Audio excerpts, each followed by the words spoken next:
ఎందుకంటే ఇది మీరు నివసం చేసు ప్రదేశము ప్రభువా, ఇది మీరు నివసించున్న చోటు తండ్రి. ఎందుకంటే అయ్యా బేతేలు స్థలములో ఏకోపించిన సమకూర్చబడిన నీ ప్రజలందరినీ సమకూర్చి బలపరిచి గొప్ప జనాంగముగా ప్రభువా మీరు ముందుండి నడిపించిన దేవుడు. ఈ పరిశుద్ధ దినాన మేము కూడా నీ పరిశుద్ధమైన సన్నిధానంలో నీ వాక్య కట్టడిని బట్టి ఆజ్ఞను బట్టి ఈ పునరుద్ధాన దినాన్ని నీకు ఊహించాం ప్రభా. తండ్రి నువ్వు లేకుండా మా జీవితాలు లేవు, నువ్వు లేకుండా మేము లేము.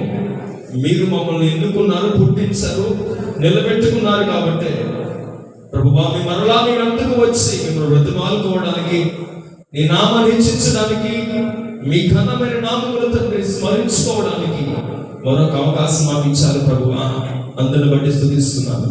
వచ్చిన బిడ్డలందరినీ మీరు దీవించండి, వచ్చిన వారితో మీరు మాట్లాడండి.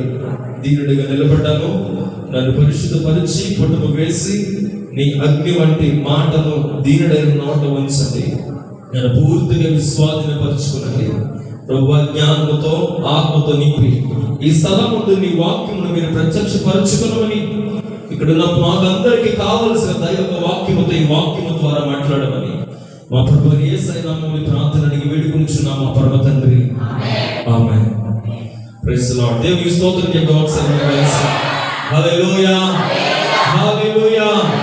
ఒకసారి ఈ సమయంలో సమకూర్చబడిన మిమ్మల్ని అందరికీ ప్రభువుని రక్షకుడు యేసయ్య నామములో ప్రత్యేకమైన వందనాలు తెలియజేస్తున్నాను. మీ పక్కన వారు ఒకసారి అటువైపు తిరిగి వారి మొహం వైపు చూసి నవ్వుతూ, వారి మొహం చూడాలి, వారి మొహం వైపు చూస్తూ వందనాలు చెప్పండి. రెండు చేతులు దండాలు పెట్టేది కానీ వాళ్ళు తీస్తాం. Praise the lord. God bless you. సంతోషం, సంతోషం. దేవుడు ఎల్లప్పుడు మీకు మీ కుటుంబాలకు అనుగ్రహించిన గాక. హల్లెలూయా, హల్లెలూయా.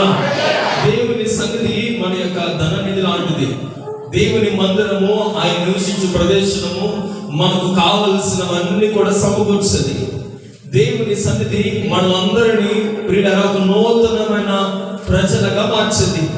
దేవుని మందిరము మనం ఒకవేళ తప్పిపోతుంటే మనం ఇది కాదు బిడ్డ ఇలా వెళ్ళాలని మనం నడిపించబడి, దేవుని మందిరము మనకున్న శోకం నుండి ఒక నూతనమైన మార్గం చూపించి దీవెనకరమైన మార్గాల వైపు నడిపించే త్రోవను చూపించది.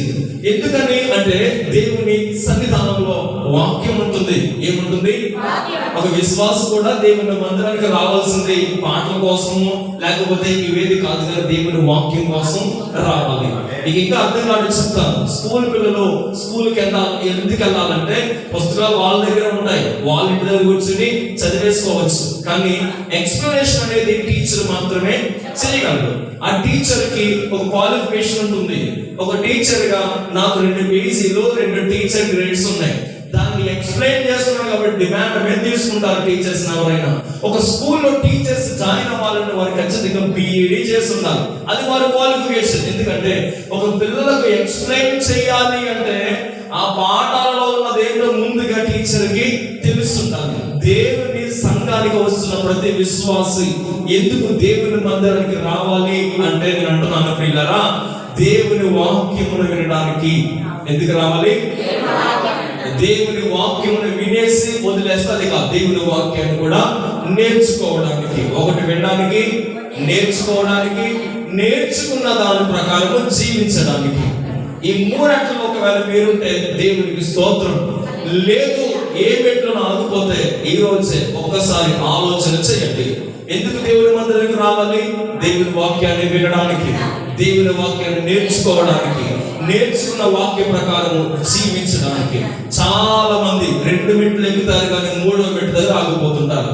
దేవుడు నిన్ను బట్టి సంతోషించాలంటే విన్న దాన్ని బట్టి, నేర్చుకున్న దాన్ని బట్టి జీవిస్తేనే మనం దేవునికి ఇష్టలుగా ఉంటాం. హల్లెలూయా.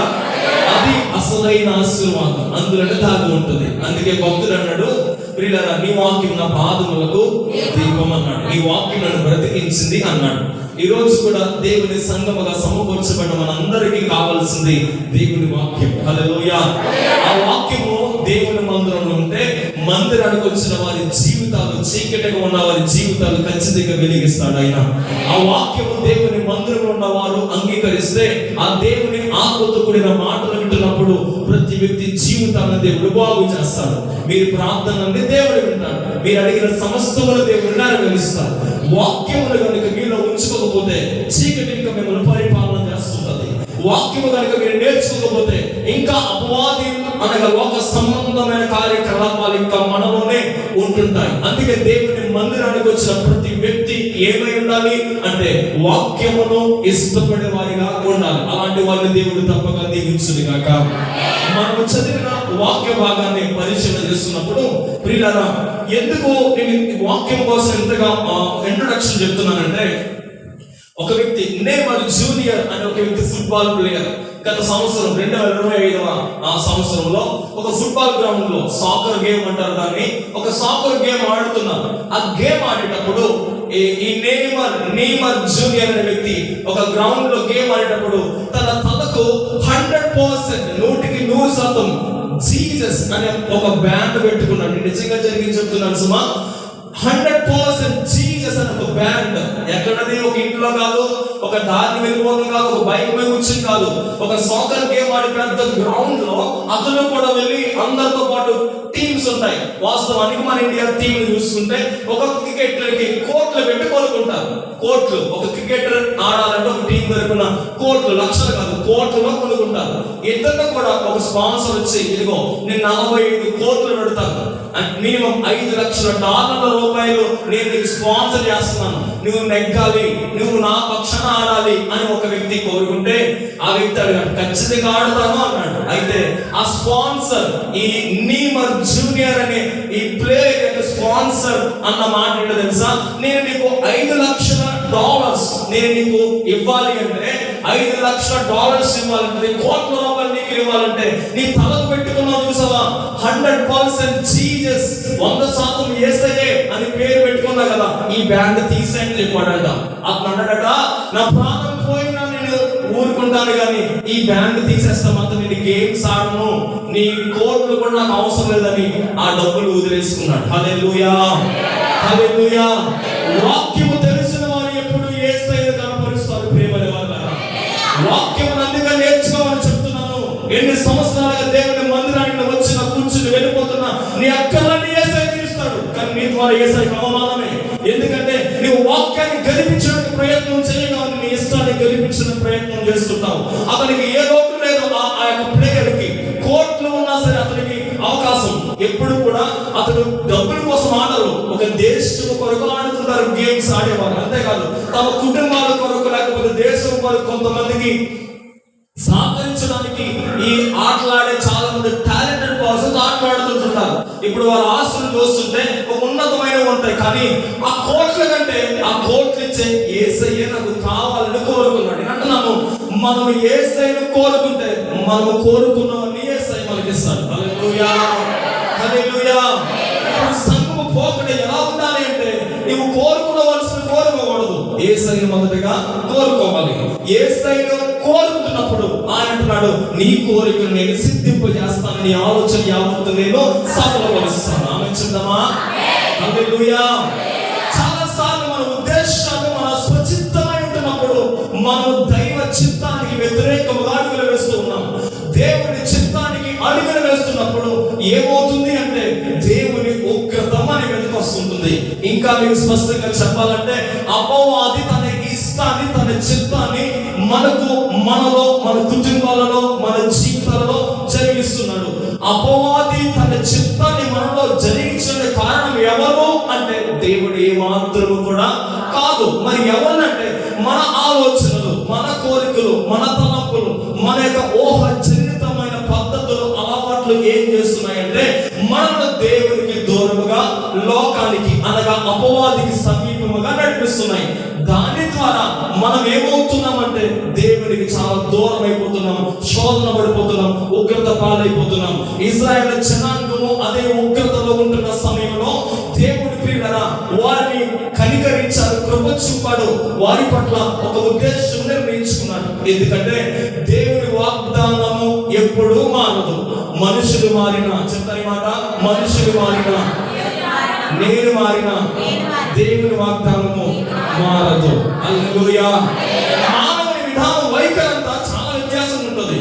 గంటకు ఒక మనిషిని ఇష్టపడతారు, గంటకు ఒక మనిషిని విసర్జిస్తారు. గంటకు ఒక మనిషి అంటే ఇష్టం, గంటకు ఒక మనిషి అంటే ఇష్టం. కానీ దేవుని మాట మారనే మారదు. నేను అంటున్నాను, మనం ఒకవేళ తెలుసో తెలియక త్రోవ తప్పుకోకపోతే దేవుని వాగ్దానం వెనకాల వస్తుందని మర్చిపోకండి. హల్లెలూయా.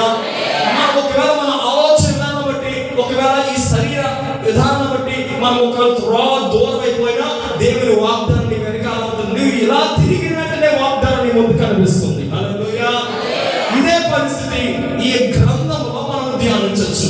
ఏమి జరిగింది అంటే, ఇశ్రాయేలు ప్రజలు అప్పటికి చెరలో ఉన్నప్పుడు దేవుడు ఇచ్చిన వాగ్దానం, అబ్రహాముకి ఇచ్చిన వాగ్దానం, దావీదుకి ఇచ్చిన వాగ్దానం, ఇంకా అక్కడున్న ప్రవక్తలకు ఇచ్చిన మాటను బట్టి దేవుడు అన్నాడు, నేను చెరలో ఉన్న వారిని, పడిపోయిన వారిని, బానిసలో ఉన్న వారిని మరలా నేను తిరిగి వెనక్కి రప్పిస్తానన్నాడు ఆయన. స్తోత్రం చెప్దామా. దీన్ని రిస్టోరేషన్ అన్నారు. అంటే పడిపోయిన ప్రాకారం మరలా కట్టబడాలని దేవుడు అనుకున్నాడు. వీళ్ళందరూ దూరం ఇక్కడ దేవుడు విడిచిపెట్టలేదు అంటున్నాను. ఎవరు వదిలేసిన యేసయ్యని ఎప్పుడు విడిచిపెట్టాడు ఆయన. హల్లెలూయా. ఆయన వెళ్ళిపోతున్నప్పుడు, ఈ ప్రజలందరూ దూరం అయిపోతున్నప్పుడు, వారు దేవునికి వ్యతిరేకమైపోయినప్పుడు శత్రువు చేతికి అప్పగించబడ్డారు. శ్రమ, కష్టము, ఏడుపు వచ్చినప్పుడు, ఆకాశం చూసినప్పుడు దేవుడు మరలా వాళ్ళతో చెప్తున్న మాట ఇప్పుడు చదువుతారా 54వ అధ్యాయంలో వచనం. మహోద్రేకము కలిగి నిమిష మాత్రము చాలు పిల్లరా. ఎందుకు దేవుడు ఆ యొక్క ప్రజలందరికీ విముఖుడైపోయాడు అంటే వ్యతిరేక అయిపోయాడు. విముఖత అంటే ఇలా ఒక వ్యక్తి నా ముందు వచ్చి మాట్లాడుతుంటే ముఖము చూపించకుండా ముఖాన్ని తిప్పి వేసుకోవడం విముఖత అంటారు, వ్యతిరేకత అంటారు. ఎందుకు దేవుడు వారికి అంత విముఖత్వము కలిగి ఉన్నాడు? ఎందుకు విముఖుడనైపోయాడు అంటే మహోద్రేకము కలిగిన వాడిగా ఉన్నాడు దేవుడు. ప్రియులారా, ఎందుకు దేవుడు అంత ఉద్రేకముతో నింపబడాలి? ఎందుకు దేవుడు అంత ఉన్నతమైన కోపముతో నింపబడాలి? అంత ఎక్కువ ప్రజలను, తన జనాంగాన్ని, తన సొంత ప్రజల్ని, ఇశ్రాయేలు ప్రజల్ని అంత వ్యతిరేకించే ఆలోచన ఎందుకు దేవుడికి వచ్చింది? ఆయన ప్రేమ గల దేవుడు కదా అంటే బైబిల్ అంటుంది, ఆయన మహోద్రేకము కలిగి నిమిషం మాత్రం వారిని విసర్జించాలి. అంటున్నాను, నా దేవుడికి ఆనాటి జనాంగానికి మధ్య ఉన్న సంబంధం ఎలాంటిదంటే, ఆయన వారిని పేరు పెట్టి పిలుచుకున్నారు. వారి కన్నిటిలో వారు విడిపించారు. వారిని తమకిష్టమైన ఒక ప్రదేశము, పాలు తేనెలు ప్రవహించు ఒక దేశము, కనాను దేశానికి నడిపించాడు. ఎన్నో కార్యములు దేవుడు వారి జీవితంలో చేశారు. కానీ ఎందుకు దేవునికి కోపం వచ్చింది అంటే కొన్ని విషయాలు వాక్యం ధ్యానిస్తే చూడండి ప్రియులారా. ఒక మొట్టమొదటిగా ప్రాంతంలో మనం వాక్యం నుంచి మొదటి నుంచి ధ్యానించుకుంటూ వద్దాం. ఆదాము మీద దేవునికి కోపం వచ్చింది. ఎందుకని? దేవుని మాట, అందరూ చెప్పాలి, దేవుని మాట వినలేదు, దేవుడు చెప్పింది చెయ్యలేదు. అందుకని దేవుడు కోపం ఉంచాడు. కాబట్టి నిమిషం మాత్రము కోపం, అది అవునంటారు కాదంటారా? ఆ నిమిషం మాత్రము కోపంలో ఆదాము యొక్క భవిష్యత్తు తలకిందులైపోయింది. అక్కడి నుంచి ఇంకో వస్తే నోవహు కాలము, ప్రజలందరికీ 120 సంవత్సరాల టైం ఇచ్చారు. కానీ ప్రజలకు ఎవరికి మార్పు రాలేదు. దేవుని మాట వినలేదు, దేవుని చెప్పింది చెయ్యలేదు. అక్కడ కూడా దేవుని ఉగ్రత కనపరచబడింది. సొదొమ గొమొర దేవుడు చెప్పమన్న మాటలు బట్టి లోతు వెళ్ళి అక్కడ గడుపుతున్నప్పుడు అక్కడ కూడా ప్రజలందరూ దేవుని మాట వినలేదు, దేవుడు చెప్పింది చేయలేదు. దేవుని ఉగ్రత అక్కడ కుమ్మరించబడింది. ఇలా చెప్పుకుంటూ పోతే ప్రతి సందర్భంలో జరిగింది. ప్రియులారా గమనించండి, ఎందుకు దేవునికి ఉద్రేకం కోపం వస్తుంది అంటే దేవుని మాట వినకపోయినా, దేవుడు చెప్పింది చేయకపోయినా, నీవు నేను ఆరాధిస్తున్న జీవము గల దేవునికి తప్పక కోపం వస్తుంది. ఎందుకంటే ఈ అసంబంధమైన బంధము కంటే దేవుడు నీ పట్ల నా పట్ల కలిగి ఉన్న బంధము చాలా గొప్పది. ఆయన మనల్ని తన స్వకీయ సంపాద్యముగా, స్వకీయ జనముగా ఆయన మనల్ని చేసుకున్నాడు. ఆయన విడదీయరాని బంధము, రక్త బంధము, తన రక్తమును ధారపోసి మనలందరినీ ఆయన ప్రత్యేకమైన ప్రజలుగా, తన సొంతైన ప్రజలుగా, ఇంకా యాజకులైన రాజ సమూహాలుగా దేవుడు నీకు నాకు యోగ్యతనిచ్చాడు. హల్లెలూయా. ఇంకా లోతుగా చెప్పాలంటే ఆయన అధికారం అంతా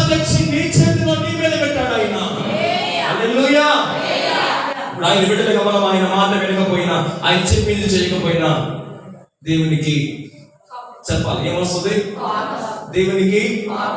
దేవునికి కోపం వస్తుంది.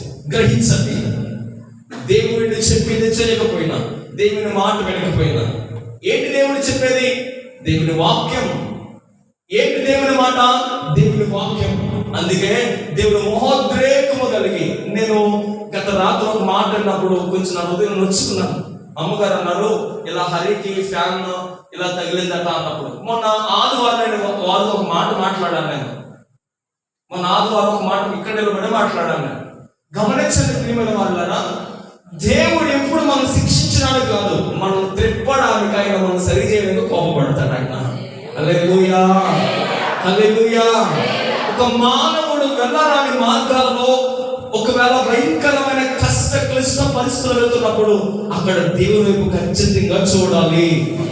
ఒక మానవుడు అనుభవించని పరిస్థితుల్లో వెళ్ళిపోతున్నప్పుడు నేను అంటున్నాను, అక్కడ ఖచ్చితంగా దేవునికి మొదటి స్థానం ఇవ్వాలి. ఒక మానవుడు తన వల్ల కాని పనుల్లో వెళ్ళిపోతున్నప్పుడు అక్కడ ఖచ్చితంగా దేవుని వైపు తిరిగి తను మార్చుకోవలసిన ప్రయత్నాలన్నీ మార్చుకుంటే వాక్యం చెప్తున్నమాట, నిత్యమైన కృపతో నీకు వాత్సల్యము చూపుదును. దేవునికి మహిమ కలిగిన గాక.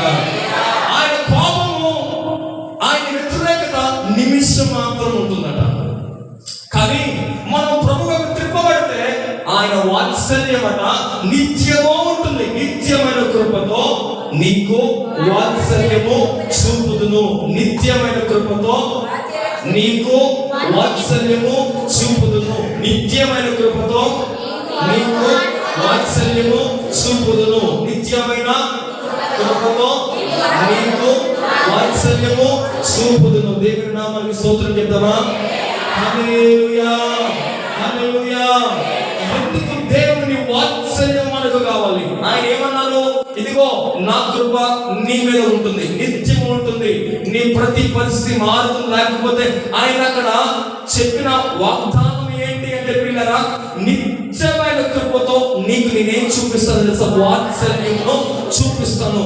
ఆయన స్థిర చరాస్తులు మనకు రాసిస్తానని చెప్పడం లేదు. ఏ ఆస్తులు? నాకు ఇక్కడ ఒక క్వశ్చన్, స్థిరాస్తి చరాస్తులు అన్న భూమి మీద అంటే ఏంటండి? రెండు సొంతం కాదు. చరాస్తి అంటే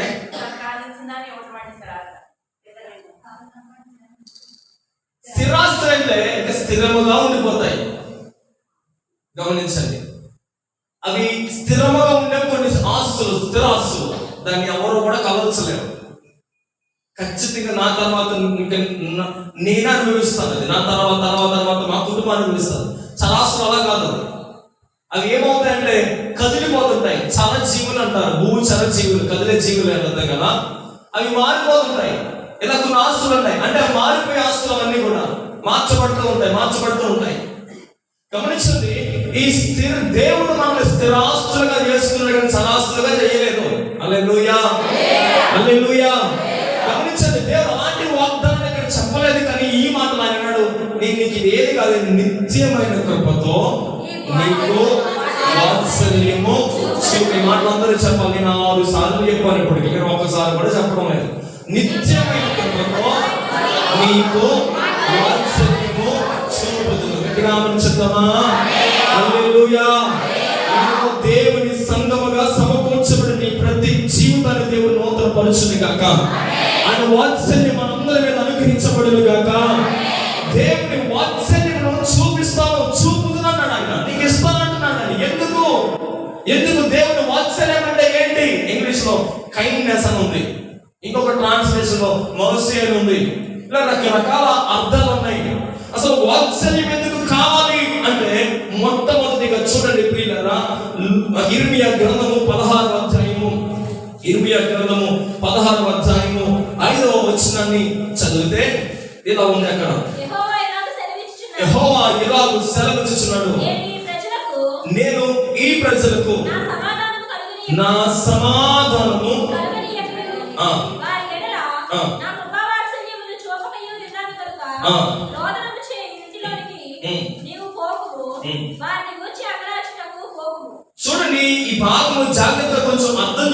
చూడండి, ఇర్మియా గ్రంథం 16:5 ఇది ఎవరు సెలవిచ్చిన మాట? దేవుని సంగమా, జాగ్రత్తగా ప్రతి మాటను అర్థం చేసుకున్నది.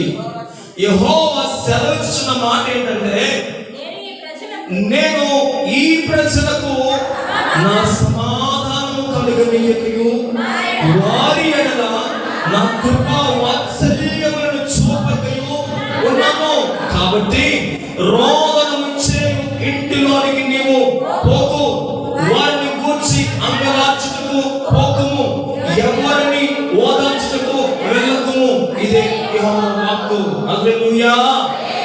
ఎందుకు ఒక రోదనము చేయు ఇల్లుంది? ఎందుకని ప్రియులారా అంగలార్చే ఇల్లుంది? ఎందుకు అక్కడ రోదనం చేయు ఇల్లు, అంగలార్చే ఇల్లు అంటే ఏడుపుతో నింపబడిన గృహాలు అక్కడ ఉన్నాయి, దుఃఖముతో నింపబడిన ఇల్లు అక్కడ ఉన్నాయి, రోదించే గృహాలు అక్కడ ఉన్నాయి. ఎందుకో తెలుసా? దేవుని వాత్సల్యత ఆ ఇంటి మీద లేదు కాబట్టి. అందుకే ఇర్మియాకు దేవుడు చెప్తున్నమాట, యెహోవా సెలవిచ్చింది ఏంటంటే, నీవు ఎక్కడికి వెళ్ళదు, రోదనం ఇచ్చే ఇంటికి వెళ్ళకు, వారిని గురించి అంగలార్చుకు పోకు. ఈ మాట గమనించండి. ఎందుకంటే నేను ఈ ప్రజలకు నా సమాధానము కలిగనీయక ఉన్నాను. హల్లెలూయా.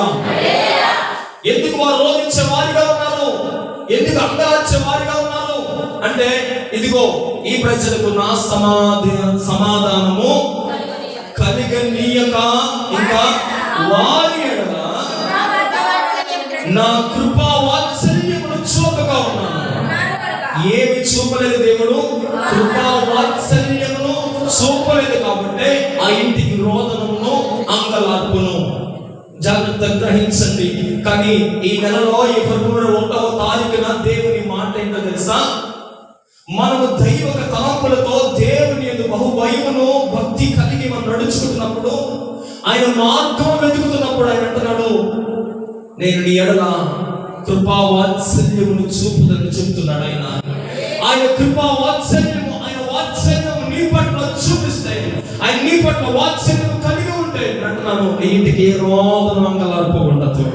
హల్లెలూయా, హల్లెలూయా. ఆ వాక్యమే అంటుంది యెషయా గ్రంథంలో, దుఃఖమును ఆయన నాట్యముగా మార్చే దేవుడైనా, అంగలార్పును నాట్యముగా మార్చే దేవుడైనా. ఈ రోజు ఈ మాటలు వింటున్న మన జీవితంలో ఎవరైనా ఉన్నామా దేవుని మాట విన్న వారము? ఎవరైనా ఉన్నామా దేవునికి వ్యతిరేకంగా మనం నడుచుకునే వారము? ఈ నిమిషంలో ప్రభు వైపు తిరుగుదాం ప్రియులారా.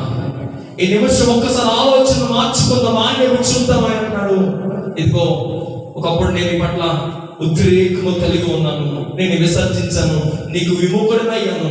కానీ లేదు, ఇప్పుడు నా వైపు తిరిగావు కాబట్టి ఇదిగో నేను నీ పట్ల వాత్సల్యమును చూపుతానంటున్నాడు. హల్లెలూయా. వాత్సల్యత మనిషి జీవితంలో దుఃఖాన్ని నాట్యముగా, సంతోషముగా మార్చుతుంది. హల్లెలూయా. ఇది మానవునిచ్చేది కాదు, దేవుడు మన పట్ల చూపించే వాత్సల్యత అది. హల్లెలూయా. దేవుడు మనకు చెప్తున్న మాటది, నేను నీ ఎడల వాత్సల్యమును చూపుదును. హల్లెలూయా. నేను నీ ఎడల వాత్సల్యమును చూపుదును అని చెప్తున్న మాట ప్రియులారా. దేవుని వాత్సల్యం మనం అనుభవించాలంటే దేవుని పట్ల నిర్లక్ష్య వైఖరి మనం అస్సలు చూపించకూడదు. దేవుని క్రమము పట్ల, దేవుని వాక్యం పట్ల, దైవిక సంబంధమైన దేవుని నిర్ణయాల పట్ల, దేవుడు మనకు ఆజ్ఞాపించిన ఈ ఆజ్ఞల పట్ల అస్సలు నిర్లక్ష్యం చూపించకూడదు. ఎక్కడ చాలా మంది నిర్లక్ష్యం చూపిస్తారు. ఒక భక్తుడు అన్నాడు, యెషయా గ్రంథం 5వ అధ్యాయము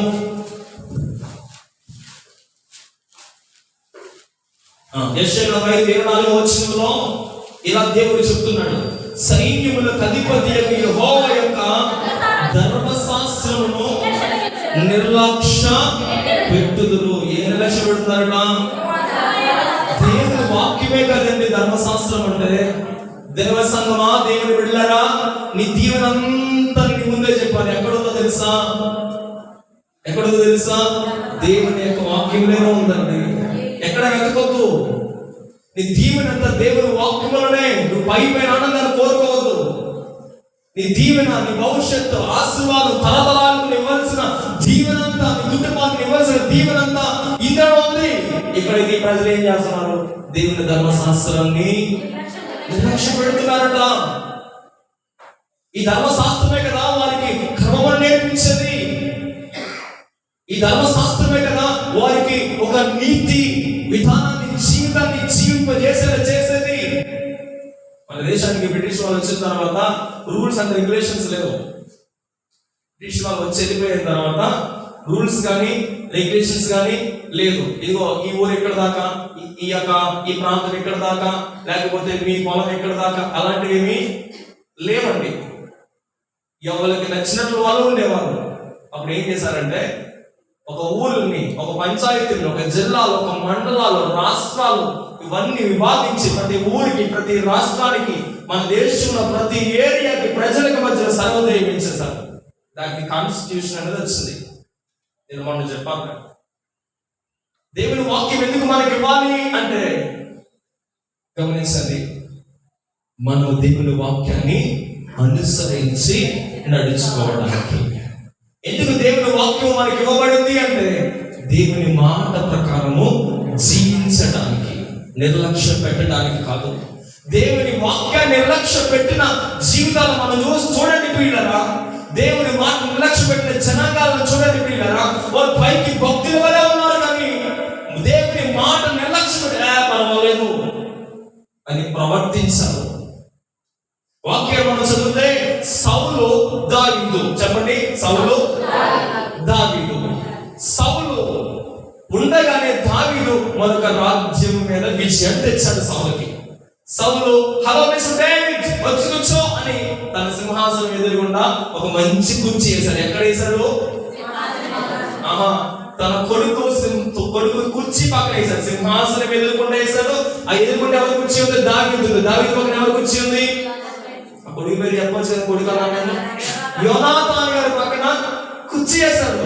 పాపం దావీదు అక్కడ చూడండి, రాజు ముందు ఉన్నాను, అబ్బాయి ఎంత గొప్ప భాగ్యం, హల్లెలూయా ప్రైజ్ ది లార్డ్ అంటున్నాడు. మీరు అన్నీ చెప్పకండి, కథ పూర్తిగా వినాలి మీరు.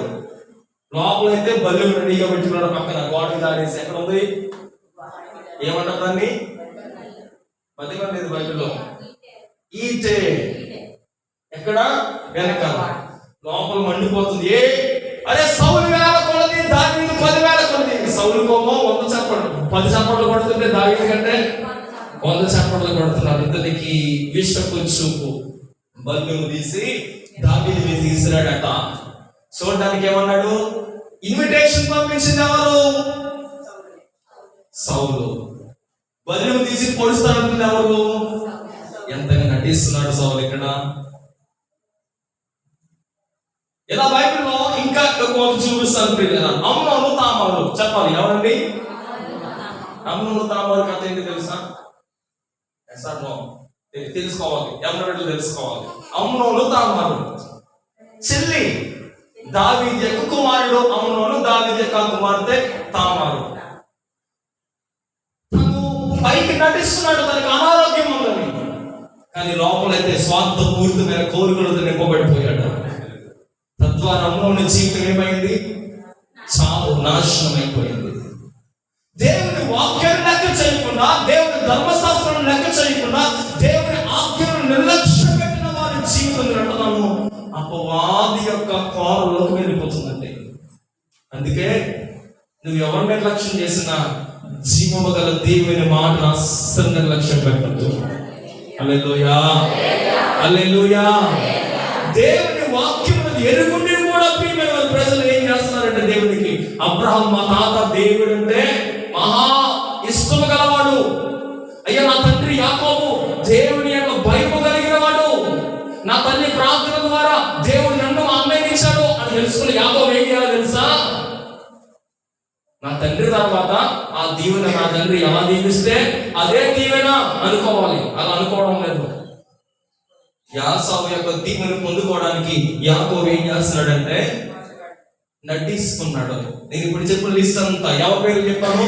సౌలు, దావీదు, అమ్నోను, తామారు, యాకోబు. వీళ్ళందరూ దేవుని బిడ్డలే కదండి. వీళ్ళందరూ దేవుని అడ్డం పెట్టుకున్నారు పేరుకి, కానీ వారు పైకి నటించే వారిగా ఉన్నారు. కానీ దేవునికి భయం కొంచెము కూడా లేని తన వారి జీవితాల్లో ఏమి వారు కలిగి జీవించారు. ఎందుకు యాకోబు తప్పబడ్డాడు చెప్పాలి మీరు? భయం కాదు, ఇంకా మంచిగా చెప్పండి. ఇంకా నేను ఏ మాట మాట్లాడినా ఆ మాట ఇంకా కొంచెం అర్థంగా ఉంటుంది అందరికి. మోసం చేశాడు, నటించాడు కాబట్టి. ఇక్కడ అమ్మ ఫుల్ సపోర్ట్. అరే అక్కడ అన్నయ్య ఉన్నాడు, నీకు ఏది కావాలంటే నీకు అన్ని ఆస్తులు రాజించేస్తాడు, అవసరమైతే ఇద్దరు అక్కలు రెడీ, ఇద్దరు మరదలు రెడీగా ఉన్నారు, రెడీ అన్నది అమ్మ. అక్కడ నీకు ఎంతమంది సపోర్ట్ నువ్వు నటించే వ్యక్తిగా జీవిస్తే నీ వేషధారణ భక్తి నేను వెంటాడుతూనే ఉంటుంది. నువ్వు దేవుని వాక్యం నిర్లక్ష్యం పెట్టి దేవుని భయం లేకుండా జీవిస్తే ఆ భక్తి నేను వెంటాడుతుంది. అందుకే వాక్యంలో ఒక మాట వచ్చిన జ్ఞాపకం లేదు కానీ వారి క్రియలు వారి వెంట నిలుచున్నవి అన్నాడు దేవుడు. అంటున్నాడు ప్రియులారా, దేవుని వాక్యమును మనం అందరము ప్రేమించుదుము గాక. ఆయన ధర్మశాస్త్రం వాక్యం నిర్లక్ష్య పెట్టకుందుము గాక. హల్లెలూయా. అంటున్నాను ప్రియులారా, ఇదే మన వాక్యం జీవము కలుగజేసేది.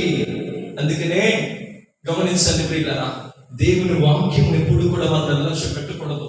వాక్యంలో మనం చదివితే ఇర్మియా గ్రంథం 16:5 చదువుకున్నాం. ఎందుకని దేవుని వాత్సల్యత వారి మీదకి రాలేదట, ఎందుకని దేవుని సమాధానం వారికి కలగలేదట అంటే వారు అసలు దేవుని దృష్టికి ఇష్టలుగా లేరు. ఆ మాట ఒకసారి చదవండమ్మా. ఇలాగ సెలవిస్తున్నాడు, ఈ ప్రజలకు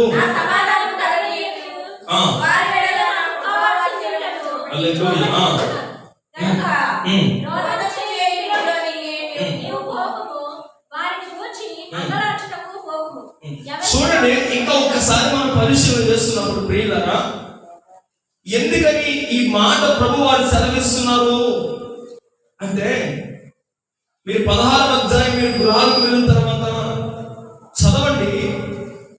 దేవుని పట్ల వారు వ్యతిరేక భావము కలిగి ఉన్నారు, దేవుని మాటకు వ్యతిరేకంగా జీవిస్తున్నారు.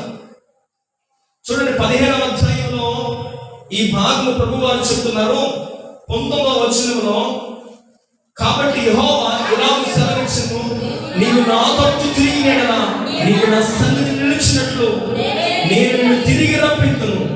ఏవి నీచములో ఏవి ఘనములో నీవు గుర్తు పట్టిన ఎడల నీవు నా నోటు వలె ఉందువు. వారు నీ తట్టునకు తిరగవలను కానీ నీవు వారి తట్టునకు తిరగకూడదు. గట్టిగా చప్పట్లు కొట్టి దేవుని స్తుతిస్తున్నాను. హల్లెలూయా, హల్లెలూయా. గమనించని మాట శ్రద్ధగా అర్థం చేసుకోనండి. నీవు నా నోటి వలె ఉంటావని ప్రభు వారు చెప్తూ, వారు నీ తట్టుకు తిరగాలి కానీ నీవు వారి తట్టుకు తిరగకూడదు.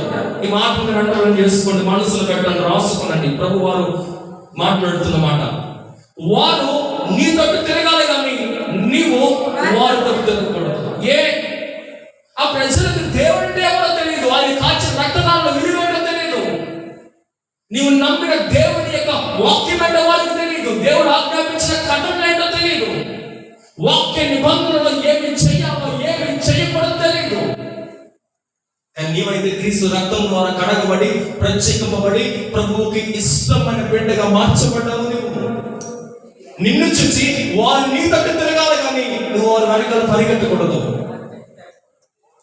వారు నీ తట్టు తిరగాలి కానీ నువ్వు వారి తట్టు తిరగకూడదు.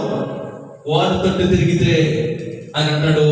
ఆ కింద భాగం మనం చదివితే ఇదిగో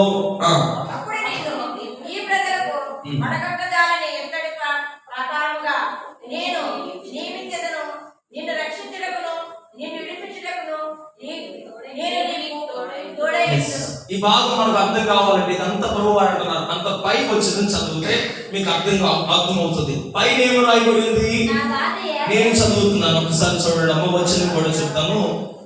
15వ అధ్యాయంలో 17వ వచనం చదువుతున్నాను. సంతోషించి వారి సమూహంలో నేను కూర్చుండలేదు, నేను ఉల్లసింపలేదు. కడుపు మంటతో నీవు నన్ను నింపి ఉన్నావు కనుక నీ హస్తమును బట్టి నేను ఏకాకనే కూర్చుంటున్నాను. నా బాధ ఎలా ఎడతగినదాయను, నా గాయము ఎలా ఘోరమైనదాయను, అది స్వస్థత పొందక నొందనేలా. నిశ్చయముగా నీవు నాకు ఎండమావులు నవ్వుదువా, విలువని జలము నవ్వుదువా. ఈ ప్రశ్నలన్నీ కలిసి చదువుకోవాలండి.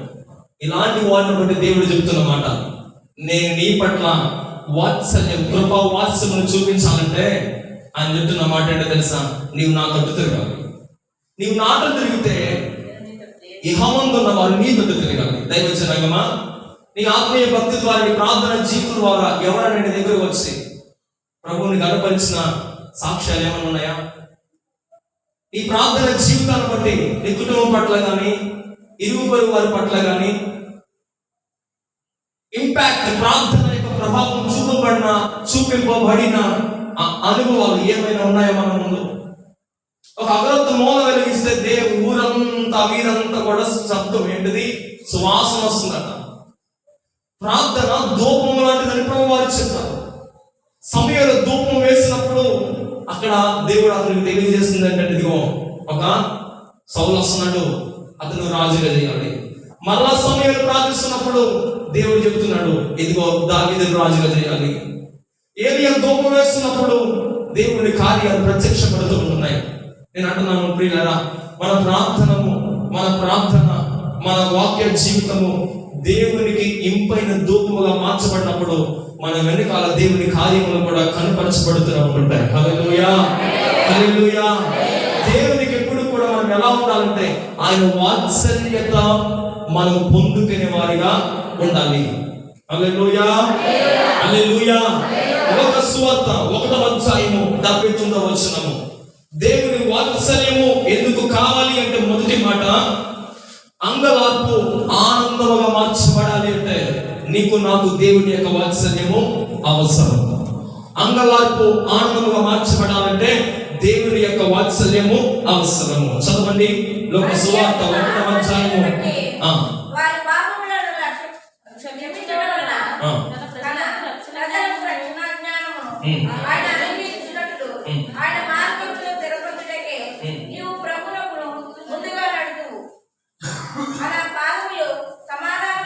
మన దేవుని మహావాత్సల్యమును బట్టి వారి పాపములను క్షమించడం వలన తన ప్రజలకు రక్షణ జ్ఞానము ఆయన అనుగ్రహించినట్లు ఆయన మార్గములను సిద్ధపరచుటకై నీవు ప్రభువులకు ముందుగా నడుచువు. మన పాదములను సమాధాన మార్గములోనికి నడిపించినట్లు చీకటిలోను మరణ ఛాయలో కూర్చున్న వారికి వెలుగుచుటకై ఆ మహావాత్సల్యమును బట్టి పైనుండి ఆయన మనకు అరుణోదయ దర్శనమును అనుగ్రహించను. దేవునికి స్తోత్రం కలుగును గాక. హల్లెలూయా. మనం చదివిన ఈ 79వ వచనం చూస్తే ఆయన అంటున్నారు, అరుణోదయ దర్శనము. ఎవరికి ఉదయం కావాలి? ఎవరికి ఆ వెలుగు కావాలి అంటే, చీకటిలో మరణ ఛాయలో కూర్చున్న జనాంగానికి వెలుగివ్వడానికి ఆయన మహావాత్సల్యము కావాలి. హల్లెలూయా, హల్లెలూయా. అందుకని బైబిల్ గ్రంథంలో రెండవది, ఎందుకు దేవుని వాత్సల్యం మనం కోరుకోవాలి, ఎందుకు ఆయన వాత్సల్యం చూపుని చెప్తున్నానంటే, బిడ్డరా, అంధకారంలో ఉన్న ప్రజలకు వెలుగు చేత నింపడానికి ఆయన వాత్సల్యము అవసరం. హల్లెలూయా, హల్లెలూయా. అంధకారము అరుణోదయముగా మార్చబడాలి అంటే దేవుని యొక్క వాత్సల్యము అవసరము. ఒక అంధకారం అనగా ఏంటి అంటే కేవలం చీకటి అనే కాదు. అంధకారం అంటే పిల్లల మానవుని జీవితంలో అలుముకున్న పరిస్థితులు, ప్రతికూల పరిస్థితులన్నీ, వ్యతిరేక పరిస్థితులన్నింటినీ బట్టి ఈరోజు మనం గ్రహించాలి, మానవుని యొక్క అడుగులు ముందుకు వెళ్ళలేని పరిస్థితుల్లో ఎక్కడున్నాడు మానవుడు? అంధకారం. ఈ అంధకారం మానవునికి వెలుగు లేకుండా చేస్తుంది. కానీ దేవుని వాత్సల్యత పొందిన వారు అంధకారము అరుణోదయముగా దేవుడు మారుస్తారంటున్నాడు ఆయన. హల్లెలూయా. 3వ మాట చూడండి, లోక సువార్త అదే భాగంలో 1వ అధ్యాయం 77 చదివితే, మన దేవుని మహావాత్సల్యమును బట్టి వారి పాపములను క్షమించడం వలన, ఒక నిమిషం, దేని బట్టి మన పాపములు క్షమించబడతాయట? దేవుని యొక్క మహావాత్సల్యమును బట్టి మన పాపములు, వారి పాపములు క్షమించబడతాయని బైబిల్లో రాయబడి ఉంది. ఈరోజు మనం జాగ్రత్తగా గ్రహిస్తే ప్రియులారా, నిమిషం మాత్రం నేను విసర్జించుకుని కానీ నిత్య కృపతో నేను వాత్సల్యమును చూపుతున్నాడు ఆయన. ఆయన వాత్సల్యము మనకు చూపించకపోతే అంటున్నాను, అక్కడ ఇర్మియా గ్రంథంలో భక్తులు చెప్తున్నట్లుగా రోదన, అంగలార్పు, అంధకారం. ఇక్కడ కూడా మనం చూస్తే లోక సువార్తలో అంధకారం, చీకటి. ఈ పైన చూస్తే 77లో పాపము, ఇవన్నీ ఇవన్నీ తొలగిపోవాలంటే ఏం కావాలో తెలుసా? దేవుని యొక్క వాత్సల్యం. ఏం కావాలండి? దేవుని యొక్క వాత్సల్యం. ఆయన వాత్సల్యము ఉంటే ఒకటి అంగలార్పు ఆనందముగా మార్చబడుతుంది. రెండు అంధకారము అరుణోదయముగా మార్చబడుతుంది. మూడు మనం చదివితే ఆయన మహావాత్సల్యం బట్టి వారి పాపములు క్షమించబడతాయి. ఇది చాలా నేటి ప్రతి వ్యక్తి సీరియస్ గా తీసుకోవాల్సిన మాట. అది చాలా సీరియస్ గా ఆలోచించాలి ప్రియులారా. వారి యొక్క దేవుని మహావాత్సల్యం బట్టి వారి యొక్క పాపములు క్షమించబడతాయి. ఒకరోజు ఒక ప్రాంతంలో ఒక పాస్టర్ గారు సువార్త పరిచయకి వెళ్ళారు. మన దేశంలో ఒక గ్రామానికి బయట మిషనరీస్ వచ్చి చాలా సంవత్సరాల క్రితం, ఎన్నో సంవత్సరాలుగా అక్కడ ప్రార్థన చేస్తున్నారట. ఒక కుటుంబంలోకి వెళ్ళి ఆ కుటుంబంలో ఒక చిన్న పాప వాక్యం అంటే ఆసక్తిగా చదవడం, వాక్యాన్ని నేర్చుకోవడం, ప్రతిరోజు కూడా మోకలేసి ప్రార్థన చేయడం, ఇదంతా కుటుంబంలో చాలా మంచిగా అనిపించారు. అందరూ కూడా సంతోష. ఆ రోజు ఆ పాస్టర్ గారు వచ్చారు. ఆ సమయంలో ఆ తర్వాత రోజు ఆ పాప పుట్టినరోజు పాస్టర్ గారు అందరూ అన్నారమ్మా, మన సంఘంలో మంచి దైవికంగా ఆత్మీయంగా ఎదుగుతుంది, చాలా మాదిరికరంగా ఉంది, మంచి దేవుని యొక్క వాక్యం చదవడం ముందుంటుంది కాబట్టి రేపు అందరూ కూడా ఈ గృహం చెంత మనం అందరం కలిసి ఏకమైన బర్త్డే సెలబ్రేట్ చేద్దామని అందరూ వచ్చారట. మీరు గమనించండి, అందరూ ప్రార్థన చేస్తున్నారు. ప్రార్థన అయిన తర్వాత అప్పుడు పాస్టర్ గారు వెళ్ళి, అమ్మా నీకేం కావాలి అని అడిగారంట. జాగ్రత్తగా వినండి. ఏం కావాలంటే ఆ పాప చెప్పిందట, నాకు టెడ్డీ బేర్ కావాలని అడిగిందట. ఏం కావాలి? టెడ్డీ బేర్ ఒకటి కావాలి, ఒక బొమ్మ కావాలని అడిగిందట. ఇప్పుడు పాస్టర్ గారు ఏం తెలియలేదు. ఈ మారుమూల గ్రామంలో ఇప్పుడు టెడ్డీ బేర్ కావాలంటే ఎవరు తెస్తారు? పగల సమయం అయినా ఇప్పుడు దూరం వెళ్ళాలంటే ఎవరు ప్రార్థన అయిపోద్ది, ఎవరు పంపుదాము అని అనుకుంటున్నారు. ఇలా అందరూ సరే ఈ పాపకి టెడ్డీ బేర్ కావాలంటే ప్రార్థన చేద్దామన్నాడు పాస్టర్ గారు. ఏమన్నారు? ఈ టెడ్డీ బేర్ కావాలంట, అందరూ ప్రార్థన చేద్దామంటే ఈ అమ్మాయి లేదు పాస్టర్ గారు, నేనే ప్రార్థన చేస్తాను, నా ప్రార్థన దేవుడికి చాలా ఇష్టం, నేను అడిగితే దేవుడు ఇస్తాడు అని. అలాగే మోకలేసి, ప్రభువా నాకు ఈ రోజు బర్త్డే, నాకు టెడ్డీ బేర్ అంటే చాలా ఇష్టం, నాకు టెడ్డీ బేర్ కావాలి, మంచి ఈ బొమ్మ కావాలి ప్రభువా, నాకు తెలుసు నువ్వు ఎలాగైనా నేను అనుకున్నవన్నీ ఇస్తావు ప్రభువా అని ఆమె అందట. ఈ పాస్టర్ గారు అందరూ వచ్చిన సంఘం అంతా అనుకున్నారట, చిన్న పిల్లలు కదా వాళ్ళు ఏదో పాటలు అంటే అందరూ కూడా ఆమె పట్టించుకోలేదు. అయ్యగారు వాకింగ్ చెప్తున్నారు, బయట ఎవరో ఒక వారి మీద వచ్చారు, టెడ్డీ బేర్ కాలేదు. ఈ లోపల బయటికి వెళ్తే ఇద్దరు వెళ్ళారు. బయటికి వెళ్ళి చూసేసరికి వాళ్ళు వచ్చి మాట్లాడి మళ్ళా వెళ్ళిపోయారట. పాస్టర్ గారు అందరూ కూర్చుని భోజనాలు చేస్తున్నారు. ఈ లోపల మళ్ళా కారు వెనక్కి వచ్చింది. కారు వచ్చి ఇదిగో పార్సల్ తెచ్చారట. పార్సల్ తెస్తే అందులో ఏముందంటే ఈ పాపకు కావాల్సిన ఏముంది? టెడ్డీ బేర్ ఉంది. ఇక్కడ లైఫ్ లాగా అసలైన అద్భుతం ఇక్కడ ఉంది. ఇప్పుడు ఆ టెడ్డీ బేర్ వచ్చి ఆ టెడ్డీ బేర్ చెప్పగానే అది 8 నెలల క్రితం ఎక్కడో స్విట్జర్లాండ్ నుండి ఇక్కడికి పంపించింది. 8 నెలల క్రితం. ఎప్పుడండి? 8 నెలల క్రితం ఈ పాప కొరకు పంపించింది. ఎక్కడొచ్చింది? ఎప్పుడొచ్చింది?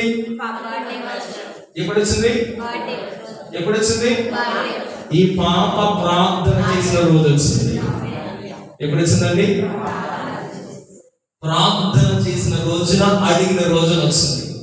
దేవుడు అన్నారు, నీకేం కావాలో అవన్నీ నాకు తెలుసు అన్నారు. విశ్వాస సహితమైన ప్రార్థన ఒక రోగిని స్వస్థపరుస్తుందట. అదే విశ్వాసముతో కూడిన భక్తి జీవితం ఒక వ్యక్తి యొక్క అవసరాలన్నీ తీరుస్తుంది. ఈరోజు దేవుడు ఎందుకు మాట చెప్తారో తెలుసా?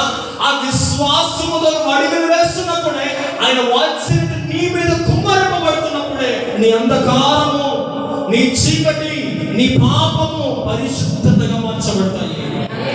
హల్లెలూయా. దేవుని యొక్క వాక్య క్రమము, దేవుని యొక్క భయము వ్యక్తిని పాపము నుండి దూరంగా ఉంచుతుంది. నేను పెద్ద మాట ఏం చెప్పను, ఒక మాట. దేశాన్ని గడగడలాడించిన మహాభక్తులు బిల్లికి రాన్నారన్నమాట. నువ్వు ప్రార్థన చేస్తే నువ్వు పాపం చేయవు, పాపం చేస్తే ప్రార్థన చేయవు అన్నాడు. ఏంటంటే నువ్వు పాపం చేస్తున్నావు అయితే నువ్వు ప్రార్థన చేయవు, నువ్వు ప్రార్థన చేస్తున్నావు అయితే పాపం చేయమన్నాడు. హల్లెలూయా. హల్లెలూయా. ఈరోజు మనం ఏ నిర్ణయం ఎటువైపు ఏమి చేస్తున్నాం? ఈరోజు అంటున్నాను పిల్లరా, దేవుడు నీలో నాలో ఎప్పుడు మనం గొప్పవాడిని ఇచ్చాడంటే మనం గొప్పగా గట్టి గట్టి మాటలు మాట్లాడితే దేవుడు మనం గొప్పవాడు అనుకోడు. బయట ప్రజల ముందు మనం గొప్పవాదం అవుతున్నాం. కానీ వాక్యము కొరకు గొప్ప గొప్ప నిర్ణయాలు తీసుకుంటే నువ్వు దేవుని దృష్టిలో గొప్పవాడు, గొప్పదాను.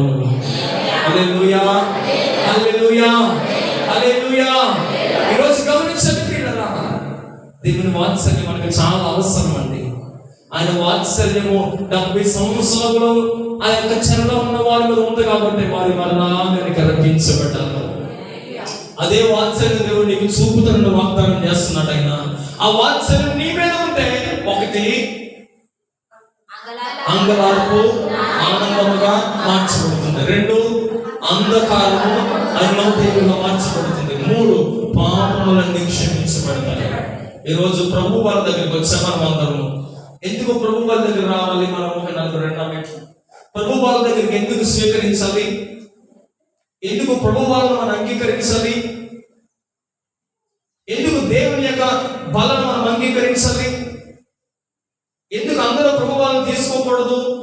అందరూ జాగ్రత్తగా నా వైపు చూడండి. చాలా సార్లు ఇంకా మనము భక్తి జీవితంలో సంవత్సరాలు జరుగుతున్నాయి కానీ ఒక క్రమము కానీ ఒక దైవకమైన పరిశుద్ధమైన అలవాట్లు కానీ ఒక మంచి కట్టుదిట్టమైన తీర్మానాలు కానీ రావడం లేదు మనలో. ఎందుకంటే మీకు చెప్తాను, ఇది ఎవరికి వారే ప్రశ్నించుకోనండి, ఎవరికి వారే ప్రశ్నించుకోనండి. ఇది ఎవరు చూపించకండి, నీ బయట పెంచుకోవాలి.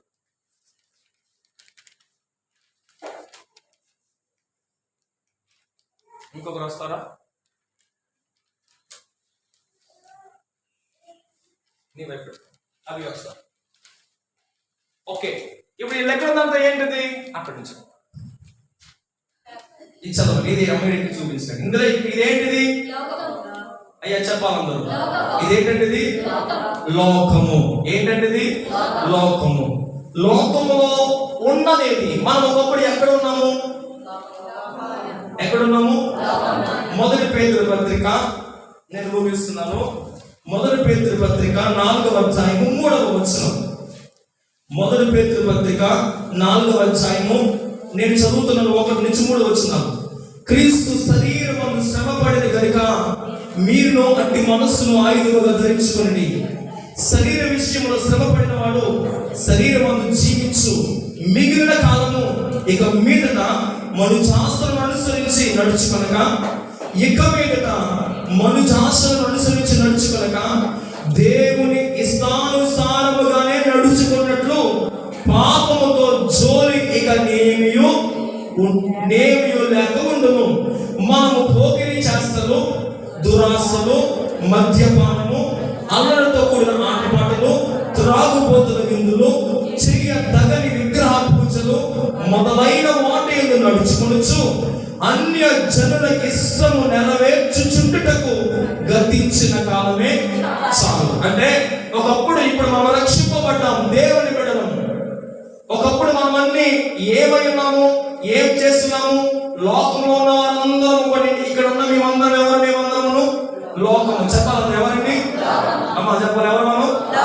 మనమందరం మేమందరం లోకంలో ఉన్నాము. ఇప్పుడు మేమేం చేస్తామంటే మాకు ఈ లోకం వద్దని. అమ్మ ఇదేంటిది? ఆలు చూపించది. చెప్పాలి ఏంటిది? మరి ముందు వదిలేసేది ఏంటి? మన లక్ష్మి గారు అదే కదా, ముందు మనం వదిలేసేది ఏంటి? చెప్పాలి అందరూ. ఇటు ఇచ్చాయి. ఇప్పుడు ఎవరు కావాలి? నువ్వు రా బాబు. ఎవరు కావాలి? నాకు ఏసఐ కావాలి. ఎవరు కావాలి? అక్కడ ఉండి ఇక్కడికి వచ్చేస్తాడు. ఏసఐ లోపల రావాలి. Very good, thank you. Okay, ఏసఐ ఎక్కడ ఉన్నారు? ఆయన ప్రత్యేకమైన వాడైనా, ఆయన పరిశుద్ధుడైనా, ఆయన ఏర్పాటు చేసుకుని నీవు నాలా ఉండాలి. ఈ లోకంలో నీకేం ఉపయోగం? చీకటే కదా. ఈ లోకంలో నీకేం ఉపయోగం? ఆరోగ్యం ఉందా? ఎక్కడ దీవించబడ్డావు? నీ కన్నీరు మారిందా? నీ కుటుంబం మారిందా? స్థితిగతులు మార్చబడ్డాయా? లేదు. నువ్వు అలా నాకు ఇష్టం లేదు, వచ్చే నా కుమార్తె నా కుమారుడు దేవుడిని పిలిస్తే ఇప్పుడు ఏమి వదిలేసాం మనం? అయ్యా చెప్పండి, ఏమి వదిలేసాం మనం? విగ్రహారాధన పూజలు. చెప్పాలందరూ వదిలేసారా? నేర్పమ్మా. ఇప్పుడు నువ్వు రక్షింపబడ్డావు. ఆమె చెప్తావా? ఏం వదిలేసావు? ఓకే, ఇంకా మరలా ఇంకో దగ్గరికి వెళ్ళాను. ఏముంది నీకు ఈ లోకంలో? ఎంటర్టైన్మెంట్, ఈ సినిమాలు, సీరియల్ వాళ్ళకి ఉపయోగం ఏంటి? నేను యాక్చువల్ చూసేవాళ్ళు ఇవి గమనించండి. నీకు ఇందులో ప్రయోజనం ఏంటి? సంతోషం, నిమిషం ఉంటుంది. దీనివల్ల సుఖం ఏంటి? నువ్వు పాపం రేపుకుంటావు, కోరికలు రేపుకుంటావు. బేపచ్చంగా ఊరిని నాశనం చేయడానికి పెట్టారు మొన్న డాన్స్ పోటీలు. ఊరిని నాశనం చేయడానికి, ఊరిని బాగు చేయడానికి 1 లక్ష రూపాయలు పెడితే చాలా బాగుందేమో. ఎక్కడున్నా వాళ్ళు వచ్చి ప్రియులారా విచక్షణ రహితంగా ఎగురుతుంటే వేల మంది వచ్చి కూడుకున్నారు. వాళ్ళు ఏమి నేర్చుకుంటున్నారు? ఏ మంచి నేర్చుకుంటున్నారు? గమనించండి ఒకసారి. ఇప్పుడు ఈ దీని వల్ల ఉపయోగం ఏంటి చెప్పండి? జీవితం నాశనం చేసుకుంటుంది కదా. హీరోయిన్ లాగా తయారవ్వాలి, హీరోలో ఎగరాలి, ఇదే డాన్స్. నీ ఎగిరిలాట వల్ల దేవునికి మహిమ కాదు. దాని వల్ల నువ్వు చెడిపోతున్నావు, నువ్వు పాపానికి లోబడిపోతున్నావు. దేవుడు నన్ను నాశనం అయిపోకూడదు, నా బిడ్డవు, నేను ప్రేమిస్తున్నాను కూడా నాకు చాలా ఇష్టమమ్మా అంటే ఈమె దేవుని వైపు వెళ్ళింది. ఏం వదిలేసింది? అందరూ చెప్పాలి, ఏం వదిలేసింది? ఇంకా అల్లరితో కూడిన ఆటపాటలు, సీరియల్ ఎడిట్ అయిపోయి మరి రాత్రి ఈ రోజు మార్చబడాలి. మీరు దేవునికి మహిమ కలగాలి, మా వెనక్కి తిరగాలి, వెళ్ళిపోతుంది. హల్లెలూయా. దేవుడు మార్చుకున్నారు అందరూ. ఏం వదిలేశారు? మొదటిగా విగ్రహాలు. ఇక్కడ ఏం వదిలేశారు? మళ్ళీ చూపించు. ఇదేంటిది? మద్యపానం. దీనివల్ల ఉపయోగం ఏంటి? కుటుంబంలో సమాధానం ఉండదు, ఎక్కడ పడతావో తెలియదు, కిడ్నీలు బాగాలేకపోతాయి. మా ఇంట్లో చిన్న వాళ్ళు చచ్చిపోయారు. మనకు స్కూల్ ఒక అమ్మ ఏడుస్తుంది వచ్చి, ఫీజు కట్టలేకపోతాను. ఏమైంది? నేను తాగడానికి సరిపోతుంది, ఎక్కడ కట్టను. చాలా మంది బాధపడి ఏడుస్తున్నారు. చాలా మంది ఎందుకని? మధ్యలో పోతే నేను విధవరాలు అయిపోవాలి, నా పిల్లలు ఏమైపోతా, నాది పిల్లలు అయిపోవాలి అంటున్నాను. పిల్లరా కుటుంబంలో, మా కుటుంబంలో జరిగిన ఇప్పటికీ విధవరాలుగా కూర్చుంది. ఎవరు చార చేస్తారు? చిన్న బిడ్డ ఉంది. ఎంతమంది ఉన్నారు? ఎంతమంది లోకంలో జరగడం లేదు. దేవుడు అన్నో నువ్వు వదలకపోతే నేను నీకు సహాయం చేస్తాను, నేను నీకు సహాయం చేస్తాను. వెంటనే ఈ జీవితం అంతా నాకు ఇదొద్దు, యేసయ్య కావాలి, వెళ్ళిపో. హల్లెలూయా. ఎవరు కావాలి? యేసయ్య కావాలి. ఇప్పుడు ఏం వదిలేసావు? ఏం వదిలేసావు? ఏం వదిలేసావు? చెప్పినట్టుగా ఇప్పుడు ఏంటంటే దురాశ. కంటికి కనిపించిందల్లా కావాలి నాకు. దురాశ. దేవునికి ఆరోగ్యం ఇచ్చాడు చాలదా? దేవునికి చేసుకోవడం ఉద్యోగం ఇచ్చాడు చాలదా? దేవుడు మంచి కుటుంబం ఇచ్చాడు చాలదా? మంచి భర్తనిచ్చాడు చాలదా? ఇంకేం కావాలి? అంగున దాని వరకు పరిగెట్టడమే దురాశ. లోకం చెప్తూ ఉంటే దురాశ దుఃఖానికి చేటు. దేవుడు అన్నాడు ఈ దురాశ వల్ల నీవు దేవుని యొక్క మార్గాన్ని విడిచిపెడతావు. లేదు ప్రభా, నీవే నాకు కావాలి. ఈ ఆశలన్నీ ఎందుకు వచ్చినవని ఏం వదిలేసే? ఇప్పుడు దురాశ వదిలేసింది. ఎవరు కావాలి? ఎవరున్నారు అక్కడ? ఎవరు ఎదురు చూస్తున్నారు? ఎదురు చూస్తున్నారు. ఇంకా ఏంటన్నది? పోకిరి చేస్తారు. పైకి మేము చాలా డీసెంట్, కానీ మేము చేసే పనులన్నీ మరి అంటలేదే. ఓకే, నేను చాలా మంది భక్తులు, నేను వీళ్ళని జస్ట్ వీళ్ళ సమూహంగా మీకు తెలియ కావాలి, వాక్యం నేర్పించాలని ఈ జస్ట్ చిన్న స్కిప్ చేశాను. పిల్లలు గమనించండి, ఎంతమంది ఇది వద్దు ప్రభా, ఈ చేస్తున్న వాళ్ళు ఏం జరుగుతుంది? నేను ఒకరిని చూసాను అక్కడ నుంచి, వాడు 120 స్పీడ్ వెళ్తుంటే ఇక్కడ భూమి అదిరిపోయింది. ఇక్కడ కాలనీలో ఏం చేస్తుంది? దేం వస్తుంది? నేను శాస్త్రం చేయడం వల్ల నా చుట్టూ ఉన్నవారు నన్ను ఏం చేస్తాను? హీరో నువ్వు. నేను ఏమైపోయాను? హలో, నేను ఏమైపోయాను? హీరో ఇప్పుడు. ఎందుకంటే అందరు నన్ను పొగుడుతుంటారు. థ్యాంక్ యూ, కూర్చోండి. ఇప్పుడు ఎవరికి ఏమొద్దు? వీళ్ళకి ఇవన్నీ వద్దనుకుని ఎక్కడికి వెళ్ళారు? చెప్పాలన్నారు. ఎక్కడికి వెళ్ళారు?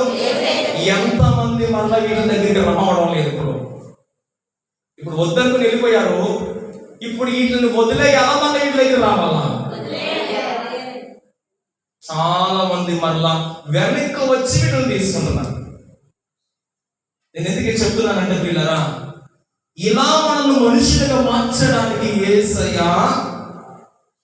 యేసయ్య రక్తం కాచి ప్రాణం పెట్టి సొంత బిడ్డ కంటే ఎక్కువ వారిని ప్రేమించాడు ఆయన. చారదీన పరిస్థితుల్లో వచ్చి చారదీశాడు ఆయన. ఎవరైనా సమయంలో వచ్చి నీతో పక్కన నిలబడ్డాడు ఆయన. ఒక సొంత కుటుంబం కంటే ఎక్కువగా ఆదరించాడు ఆయన. ఎవరు చూపని ప్రేమ చూపించాడు ఆయన. ఎవరు చేయని త్యాగం చేసి ఒక విలువైన జీవితాన్ని దేవునికి అప్పగిస్తే నేను అంటున్నాను, మళ్ళా లోకం వైపు వెనక్కి తిరుగుదామా? వదిలేసిన వాటి వైపు మళ్ళా వెనక్కి వెళ్దామా? ఎందుకు వెళ్ళాలి? ఎంటర్టైన్మెంట్ కావాలి, అలలతో ఆటపాటలు కావాలి కదా. ఏ సైలో ఏమంటే ఇప్పుడు బైబిల్తోనే కూర్చోవాలి, ఏదో యేసు పాడాలి, స్తుతిమయమైన పాట పాడాలి. ఎప్పుడు చూసినా యేసు ప్రభువుల ఎంటర్టైన్మెంట్ ఏముండదు, జాయ్నెస్ ఉండదు అనుకుంటారు చాలా మంది. అంటున్నాను, అసలైన ఆనందం యేసులోనే ఉంది. హల్లెలూయా, హల్లెలూయా. ఒక్కసారి రుచి చూడు, యెహోవా ఉత్తముడని రుచి చూసి తెలుసుకోవాలి. యేసయ్యలో ఉన్న ఆనందం ఏదో నువ్వు ప్రత్యక్షంగా గుర్తిస్తావు నువ్వు. హల్లెలూయా, హల్లెలూయా. అంటున్నాను ప్రియులారా, భూమి మీద పరలోక రాజ్యం అనుభవిస్తావు నువ్వు. అంటున్నాను, ఈ లోకం అంతా సంతోషంగా ఉండినా, నిన్ను భ్రమ పెట్టినా, నీకు మభ్యత చూపించినా, ఎర చూపించినా, ఇవన్నీ ఏం చేస్తా తెలుసా? శోకాన్ని మిగులుస్తాయి, పాపాన్ని మిగులుస్తాయి, అనారోగ్యాన్ని మిగులుస్తాయి. నేను అంటున్నాను, లోకము దాని ఆశలు గతించిపోతాయి, కానీ దేవుని చిత్తము చేయువాడు నిరంతరము నిలుస్తాడు. ఈరోజు ప్రభు సన్నిధానంలో ఉన్న ప్రియులారా, దేవుని యొక్క వాక్యమును ఎంతవరకు విన్నాము. ఆయన అన్నాడు, ఇదిగో నిత్య కృపతో, నిత్యమైన కృపతో నేను నిన్ను కనికరించి నీ పట్ల నీకు నేను వాత్సల్యము చూపులను. ఈ నెల ఒక ప్రత్యేకమైన నెల. ప్రతి వారంలో 7 రోజులు ఉంటాయి. 4 వారాలు, ప్రతి వారంలో 7 రోజులు ఉంటాయి. చాలా సంవత్సరాల తర్వాత వస్తుందట. నెలలో ప్రత్యేకమైనవో, రోజులు ప్రత్యేకమైనవో మనకు అనవసరం, కానీ ప్రత్యేకమైన దేవుని కలిగను, ప్రత్యేకంగా జీవించాలని ఒక మంచి ఆసక్తితో మనం ఉంటే ఒక ప్రత్యేకమైన బహుమానం దేవుని మనకు దొరుకుతుంది. ప్రియులారా, అందరూ మోకరిద్దామా? అందరూ మోకరిద్దాం. 3 మాటలు నేర్చుకుందామా? ఆయన అన్నాడు, నిత్యమైన కృపతో, నిత్యమైన కృపతో ఆయన మన నింపుదలు అంటున్నాడు. ఆయన నిత్యమైన కృపతో నింపుదలు అంటున్నాడు. ఆయన అట్టి కృప మనకు కావాలి కదా. ఒక క్రమంలో కూర్చున్నప్పుడు బలను ఎక్కువిస్తున్నా కాబట్టి ఈ సమయం అంతా అందరూ కూడా ఒక క్రమంలో కూర్చోమని ప్రభు బలను మనం ఎక్కువించినప్పుడు విన్న మాటలు బట్టి ఒక్కసారి యోచిద్దాం. ప్రియులారా, నిత్యమైన కృపతో నీకు వాత్సల్యం చూపుదు. ఈ మాట నేర్చుకుని మీరు వెళ్ళండి. నిత్యమైన కృపతో నీకు వాత్సల్యం చూపుతున్నట్టున్నాడు ఆయన. దేవుడు మనతో మాట్లాడుతుండగా మన హృదయాలు తెరిచి ప్రభు వైపు మనం తిప్పబడదాం, ప్రభు వైపు మనం తిరుగుదాం. ప్రియులారా, ఒక్క నిమిషం